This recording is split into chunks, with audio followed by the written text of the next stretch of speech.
So today we're going to be doing a wig, or creating our own full closure wig, and I am going to be using the hair that I got from Janis Hair Company. So this is my little handy dandy mannequin head, and I've had this for over between 5 to 10 years, between that range. It's been through a lot, but it gets the job done and it makes my wigs fit perfectly. So I haven't replaced her. I'm gonna be using a side part wig cap this time. So you see it just has a little string right there that's holding these two straps together. So I'm just gonna go ahead and place this on the mannequin head. You're gonna need some needles. I like to use the curved needles. So just using some weaving thread from the Swatch store. You're gonna need some scissors and your hair, of course. So I'm gonna start off by applying the closure, because this helps with guiding where I need to make my tracks stop when I'm sewing back and forth, so I'll know where to stop it.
So I'm going to start off with my first bundle here, and I'm going to start sewing from the beginning of one side of the closure, and I'm just going to go all the way around until I get to the other side of the closure.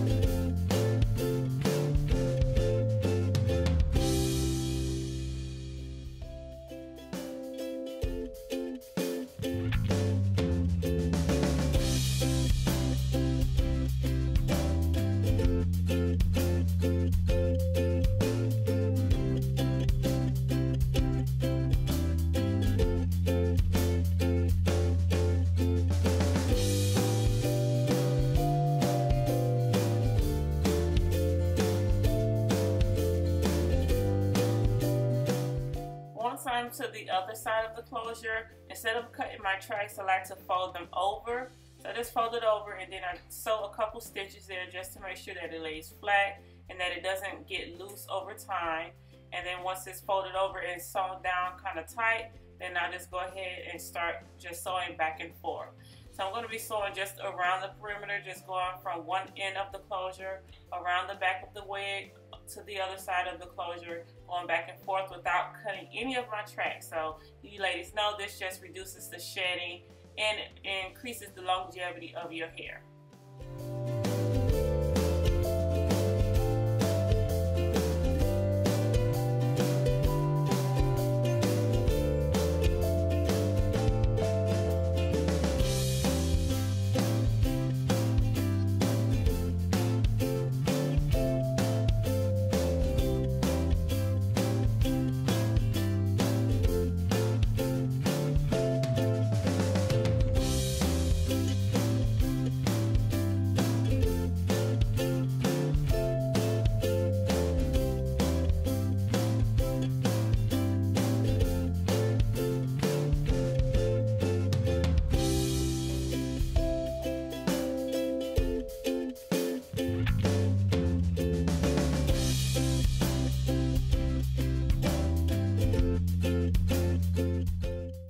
so at this point I already have about 3 to 4 tracks done, and this is where we're going to start going from side to side just to fill in the back middle part of the hair. I'm going to fold over my track here at this point and then sew a couple stitches again just to make sure that it lays really flat and is very tight and doesn't come loose or anything once I start wearing the wig. And I'm going to be going back and forth until I get that back space filled in.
Okay, so now you can see that that space is starting to fill in and I'm getting closer and closer to the closure.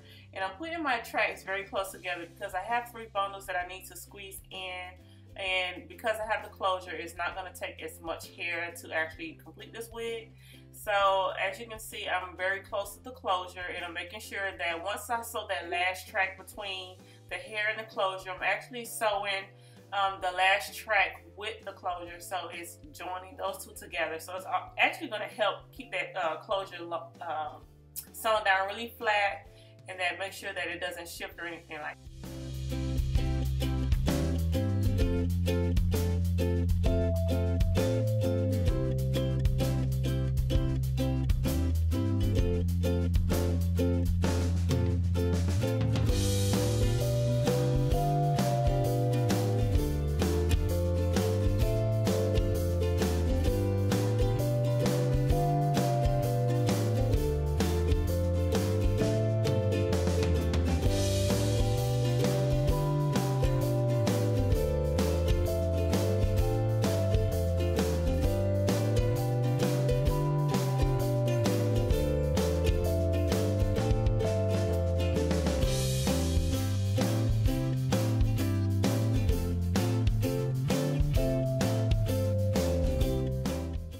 So now I'm going to go ahead and cut that string, and the extra material that's on the actual closure. I'm going to cut that part off as well, so that nothing goes through or shows through the lace closure. Although I'm not really going to make a part in this particular wig, but normally I don't like anything behind the closure because it just alters the color, and it's supposed to be a natural scalp color. So I'm going to go ahead and cut the extra lace off of the front of the wig as well.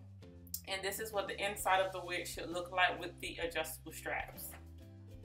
So here's a quick sneak peek of what the wig looks like. Once you put it on, it is already cut in the back into sort of like the bob and gave the layer effect. So check out part 2 for the actual styling tutorial.